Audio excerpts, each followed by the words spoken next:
The Ashfall Delta. The Ur River is thought by some to be the most ancient of all watercourses in the mortal realms. Certainly among the most enigmatic, it is believed to have no headwaters and no outlet, instead crashing endlessly from one realm to the next, its course constantly shifting as it perpetually grinds a new path through the realms. As the Ur River flows from Hish to Ulgu, it briefly touches Akshi, far to the south of the Vitriol Sea. It tumbles downward from the Cataractus realm gate, a vast waterfall that appears in the sky, seemingly out of nowhere.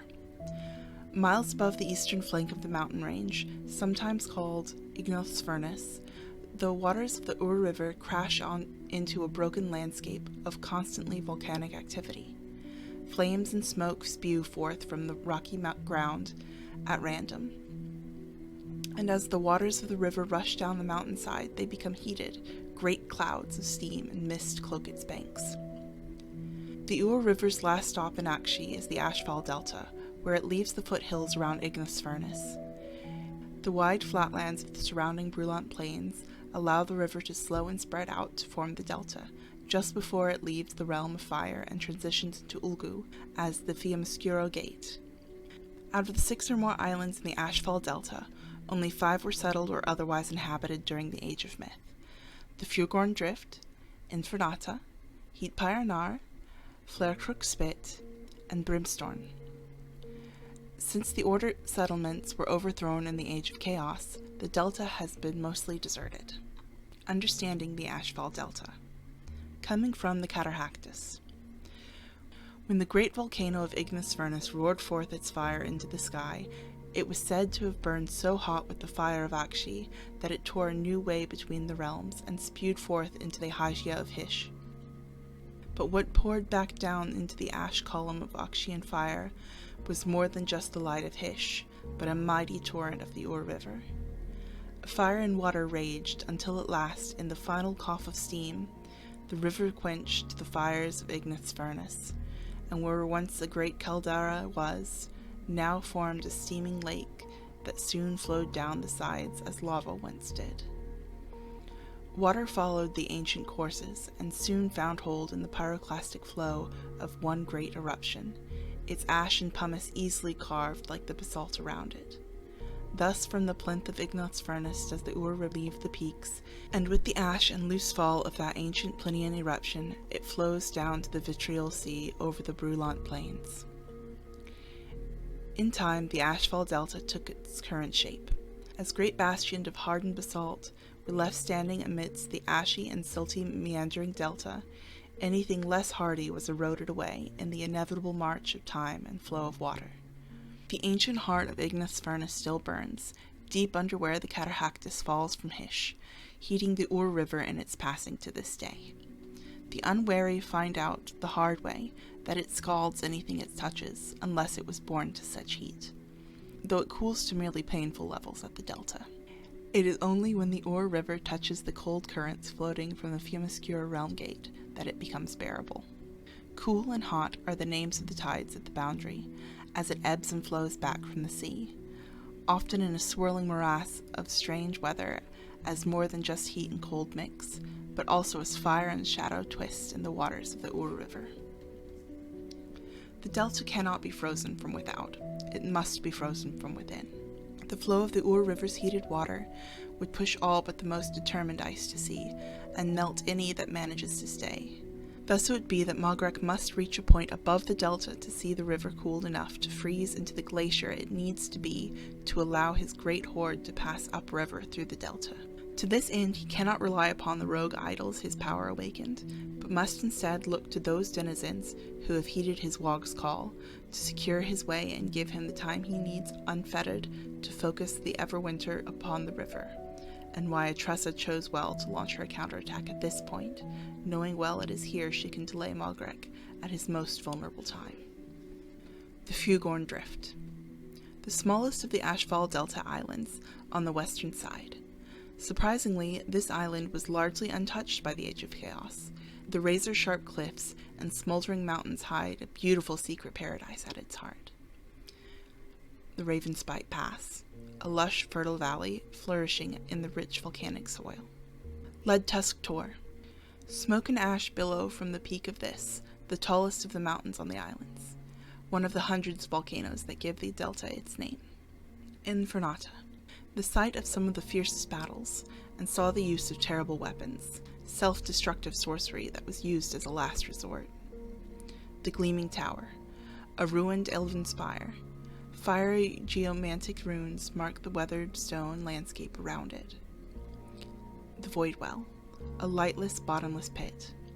Cold winds whistle out of the abyssal chasm, while it seems to stretch endlessly downward, so black it seems to defy comprehension. Wildpire Watch, a ruined watchtower overlooking the straits between Infernata and Fugorn Drift, built into the steep and jagged cliffs. The Black Iron Cage, a storm vault, known in legend as the prison of a powerful daemon. An atmosphere of oppressive menace hangs over the blighted structures.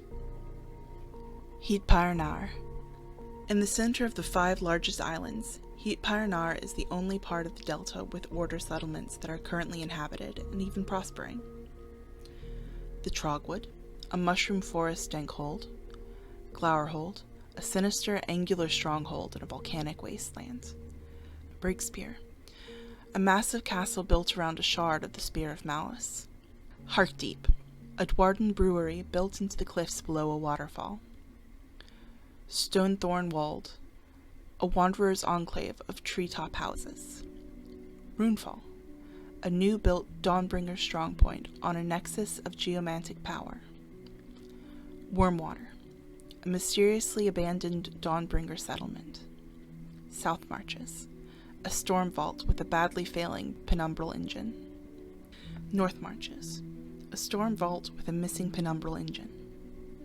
Scorchbrass, a dreadhold bastion of the dark gods. The Foretellers, ancient structures of crumbling stone and twisted metal. Turnglass, a mist-veiled labyrinth of ruined stone structures, overgrown with ivy and moss.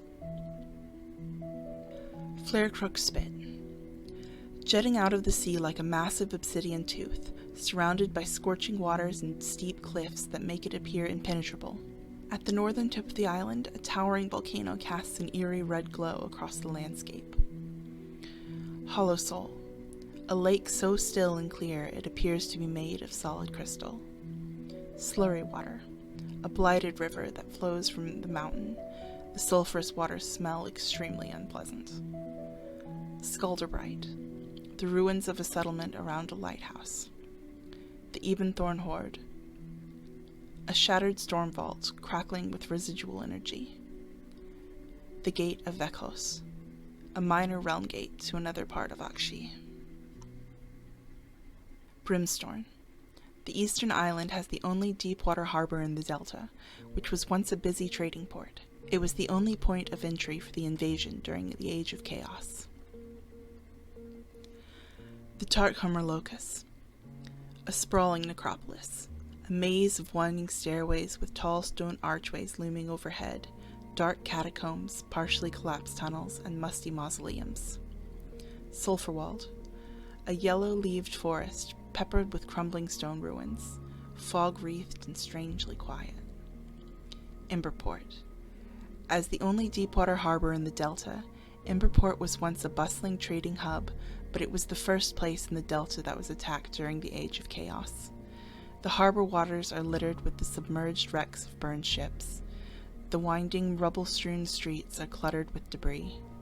Many of the buildings were burned down, but a few pockets remain that may be habitable. A small number of expeditions here have made their first camps in the old harborside area. Hexstone, a ruined Age of Myth settlement, the shattered buildings seem to brood with a resentful, malevolent energy.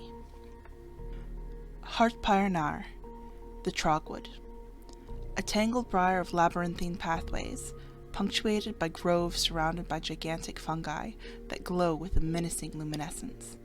The soil is always damp, and the air is thick with drifting clouds of spores. The distant, insane cackling of unseen grots echoes through the groves. Harkdeep, a dwarden brewery built into the cliffs at the foot of the mountains, where pure cold water tumbles down a steep waterfall. The exterior is sooty, blackened stone, covered with intricate carvings of roaring flames. It can be assumed that inside the air is warmed by the boilers, the aroma of hop and malt blending with the scent of molten metal. Casks upon casks of ale are probably lined against the walls, each bearing the sigil of the brewery. Runefall, a new-built Dawnbringer strongpoint, stands proudly at the edge of the jagged cliffs. Intricately carved, lion-rune engraved walls and noble guardian idols stand watch around the perimeter of the strongpoint, pulsating with a faint blue glow, emanating with a low hum that resonates with the power of the realm beneath your feet. Geomantic power, drawn through a nexus siphon in the center of the settlement. Wormwater. This Dawnbringer settlement sprawls out around a massive aqualith. Purifying waters stream from the floating stone. The domiciles built around it have skillfully carved creatures and swirling waves winding around their columns and doorways. Building work looks almost complete. Only a few structures now wait to be finished. But it is empty, as if the whole place was abandoned at a moment's notice. Tools left next to piles of materials, furniture and food, untouched. Breakspear Castle. The massive stone walls of Breakspear Castle loom over the island, seemingly forged from the heart of Akshi. The stone exterior radiates heat in pulsating waves. Rumors insist that it was built around a shard of the Spear of Malice, and that whoever controls the castle can use it to influence the future of the region. North Marches. There is no sign of a penumbral engine here, but nonetheless it has all the hallmarks of a storm vault. The Sigmarite iconography is clearly from another age. There may not be hidden caches of powerful artifacts, but the site is still a nexus of powerful geomantic ley lines. Scorchbrass.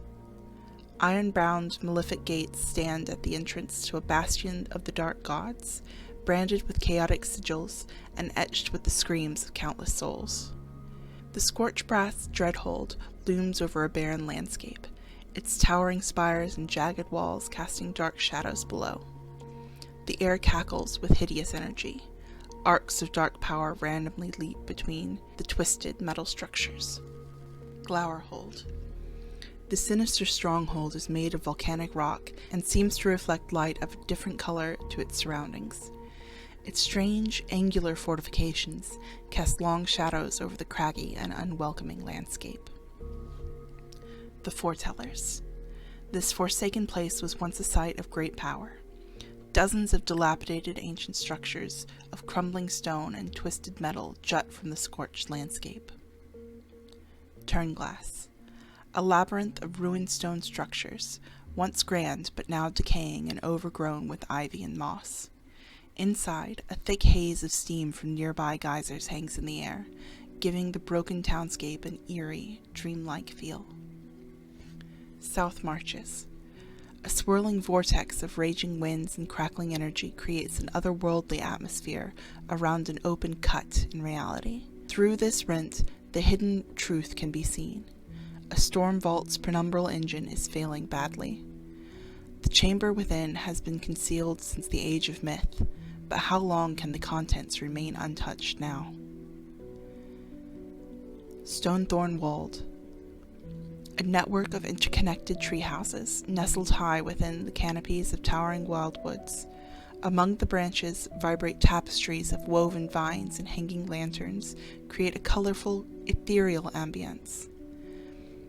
At the heart of the enclave, a massive tree trunk has been hollowed out to form a bustling marketplace, where various traders and artisans display their wares and talents, enticing adventurers with dazzling trinkets and whispered rumors of the distant lands.